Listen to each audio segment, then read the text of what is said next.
Hi, I'm Darcy Crow. Thank you for joining us today. We're continuing to host a variety of sessions primarily focused on alternative asset classes. These sessions are designed to provide viewers with informative content and unique ideas through access to leaders in the alternative space, which they may not typically have access to. Alternatives have been a fundamental portfolio allocation for pensions, institutions, and high net worth investors for many years now in seeking lower volatility and uncorrelated investment opportunities. We are currently in a period of record low interest rates, so traditional fixed income is not as attractive as it once was. There is greater risk in some fixed income product today, and the yield in many cases is not sufficient. So investors are looking for new income solutions. So with that, I'd like to introduce our guest today. Sean Rogister is the CEO of Cortland Credit. Sean has over 20 years of experience leading investment teams in fixed income strategies that include private lending exposures around the world. He has built and led investment management businesses at world-class financial institutions, most notably managing the fixed income asset class for Ontario Teachers' Pension Plan, which was a $100 billion plus fund. Sean possesses a global and institutional perspective, as well as the unique knowledge base of how to manage a successful debt-based investment strategy. So Sean, thank you so much for joining us today. We are very grateful to have you here to share your vast knowledge in the credit space with us. Well, thank you very much for having me. It's a pleasure. Fantastic. Well, we'll just get started then. So we thought we'd start off if you could just give our viewers an overview of Cortland Credit and the investments that are made within the fund. Thanks very much. Yeah, Cortland is an investment manager that specializes in short-term private lending.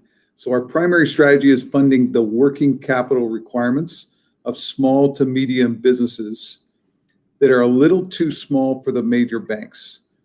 We are a borrowing-based lender. So what that means is our collateral is generally the working capital assets, such as accounts receivable and other liquid assets in their balance sheet.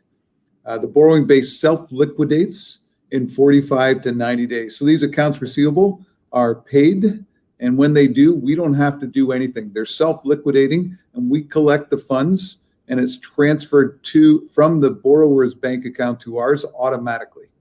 And this happens in the neighborhood of 10 to 20% of our entire portfolio per week is rolling to cash and then being reinvested. And it doesn't happen automatically. We don't have a financial commitment to most of these borrowers, but as long as their collateral continues to be eligible, we will continue the financing. And we go through a couple of different examples. A good example is an IT firm that sells to universities and banks in Northeast US. Their balance sheet is not that good because, they're basically a reseller of IT equipment. They buy from the original equipment manufacturers like IBM and HP, but their clients are good credits, and we have a direct claim on those counterparties. So we also do short-term project finance, such as a firm that sells calendars and Christmas-related items in stores across the country.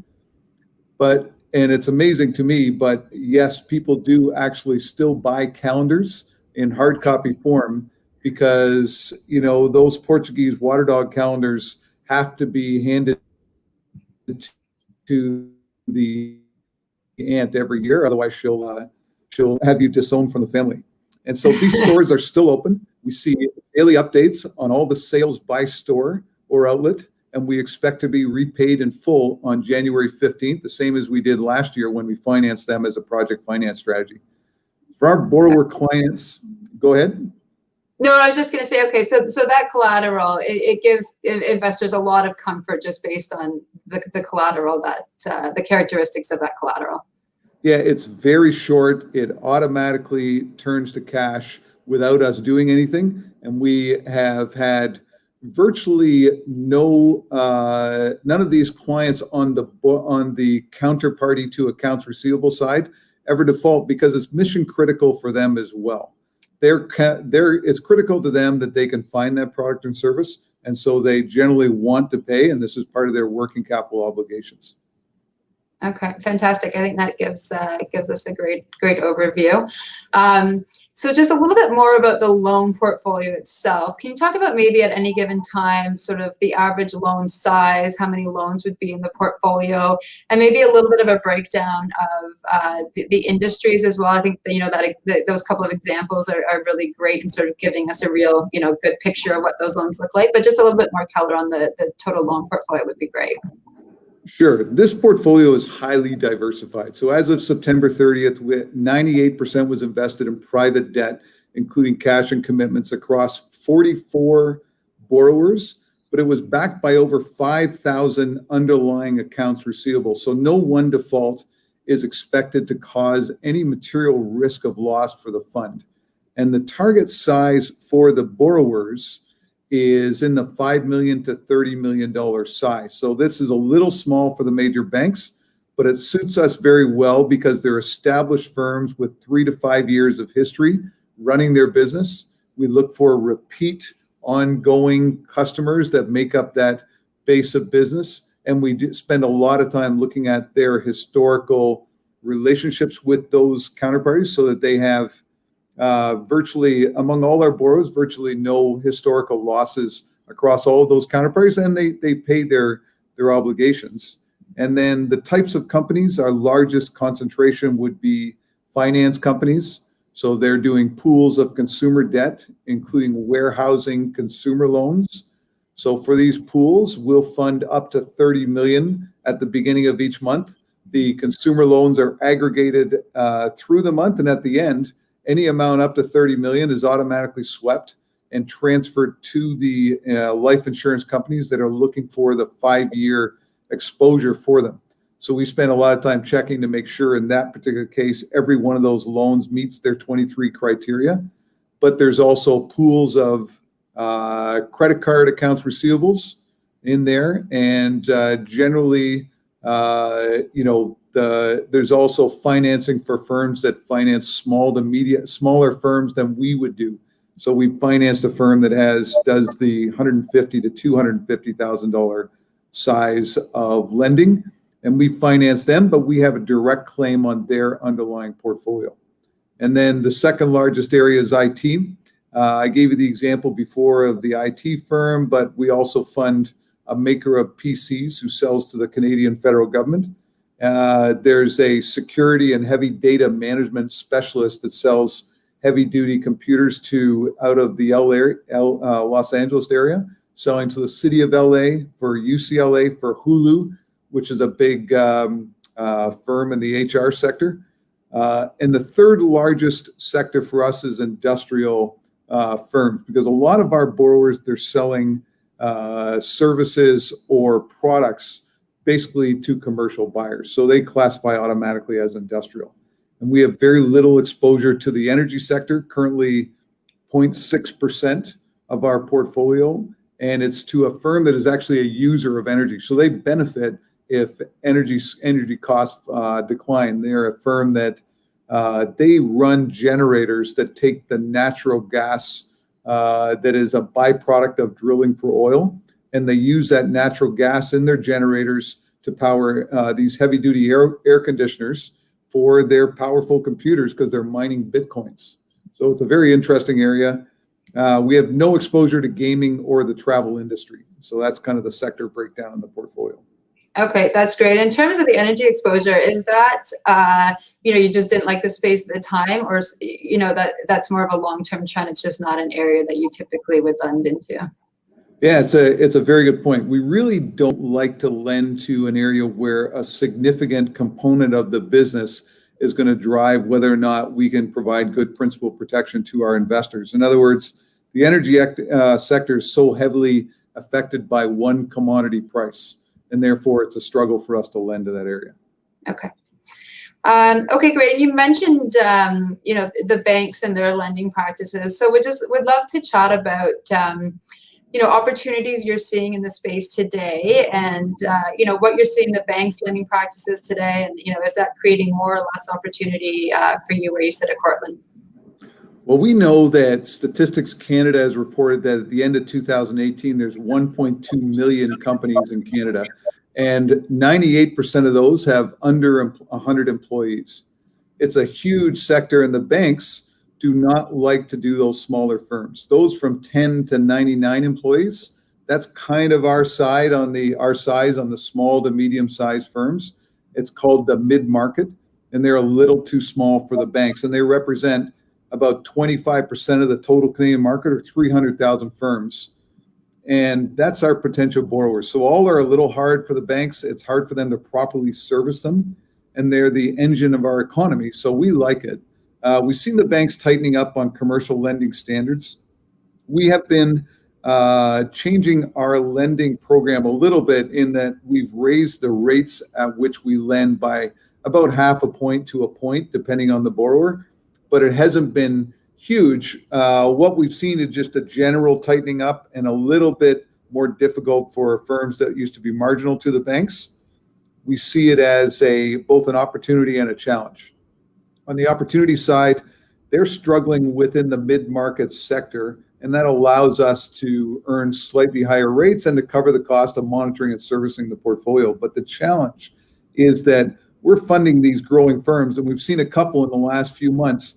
They've grown so quickly as their business changed under the COVID pandemic, and they really saw revenues rise, such as in the IT side, as an example. And so once they rise enough to fall into the area that the banks can fund them, they get snapped up quickly, and they see their cost of capital fall by about 5%.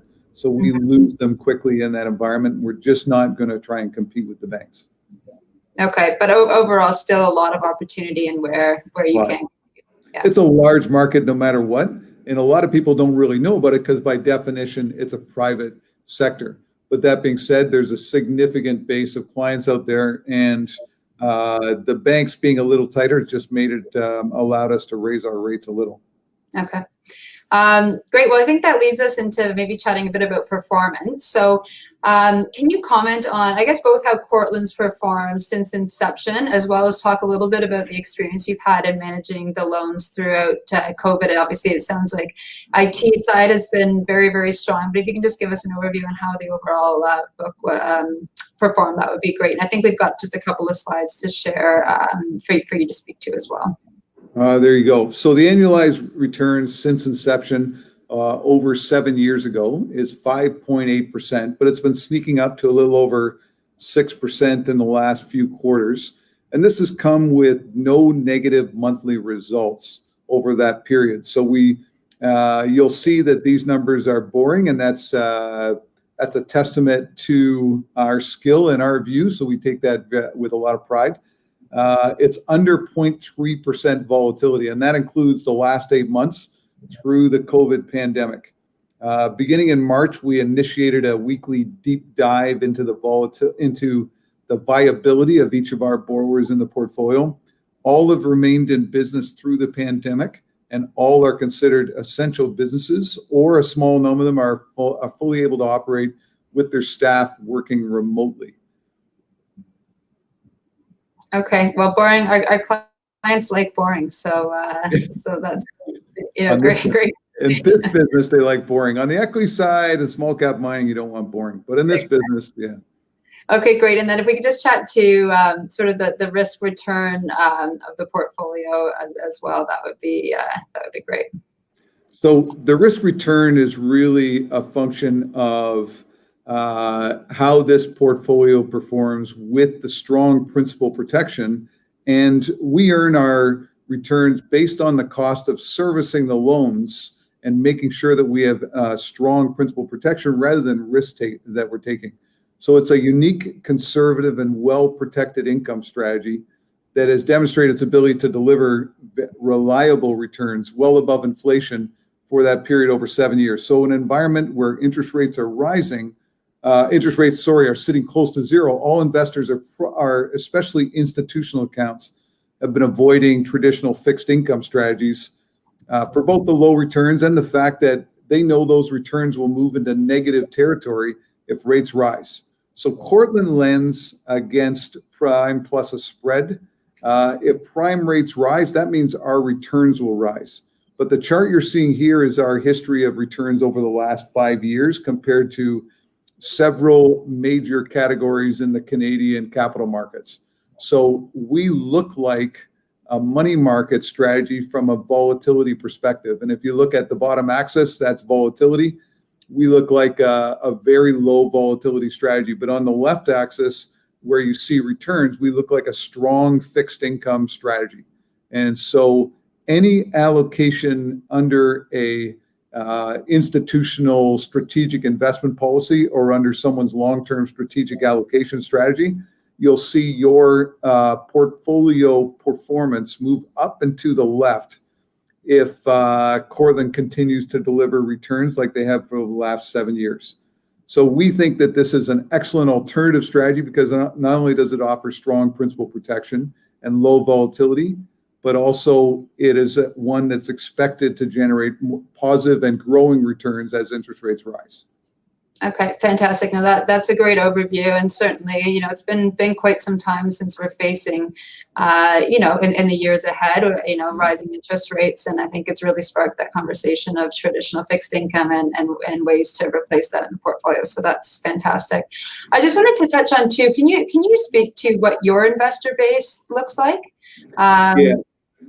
Absolutely. So our investor base is, we're a little bit unique compared to most of the investment funds out there in that we've really targeted both the retail investors through FundServe. We've got a lot of direct and family office investors, but the majority of our investors are institutional investors. So they would be small to medium-sized pension plans. They do a deep dive on our portfolio. And I can promise you this, that all investors, retail, direct, or institutional, all get the same transparency. So what they like is that we give them full information on every borrower in the pool and all their any financial information that we have, as well as a view through to the agreements we use to contract those cash flows and make sure we have the principal protection. So yeah, that institutional base has been the premise of our investor marketing since inception and still represents about 2/3 of our total dollars under management, which is about 650 million, a little bit over right now and growing. Okay, fantastic. And as an advisor, I can attest to the transparency and even access to yourself and the investment team is certainly a refreshing opportunity to be an investor. So we greatly appreciate that as well. So I think that's great. Why don't we just leave viewers with maybe just a summary of why you think Cortland is a great investment opportunity today?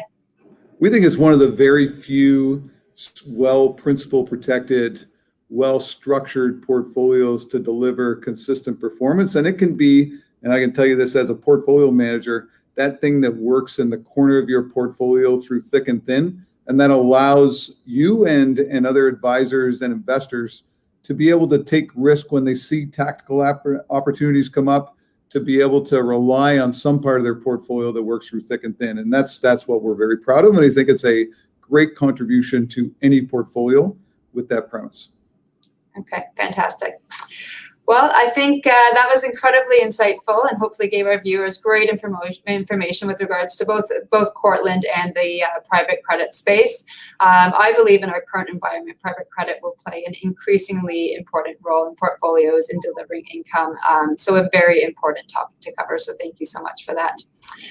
Again, please note these sessions are to provide you with information and are not to be considered a recommendation. If you are interested in learning more about Cortland or private credit in general, and how it might fit within your own portfolio, I would be more than happy to speak with you directly on that. So that concludes our session today. A sincere thank you, Sean, for taking the time to share your insights. Thank you very much. And vast experience. We really greatly appreciate that and the insight and the access. And thank you everyone for tuning in. Please look out for our upcoming sessions in which we'll be highlighting other best-in-class managers in other alternative spaces in the weeks ahead. So thank you everyone and have a wonderful day. Thank you, Sean. Thanks, Darcy. Take care. Take care. Bye-bye.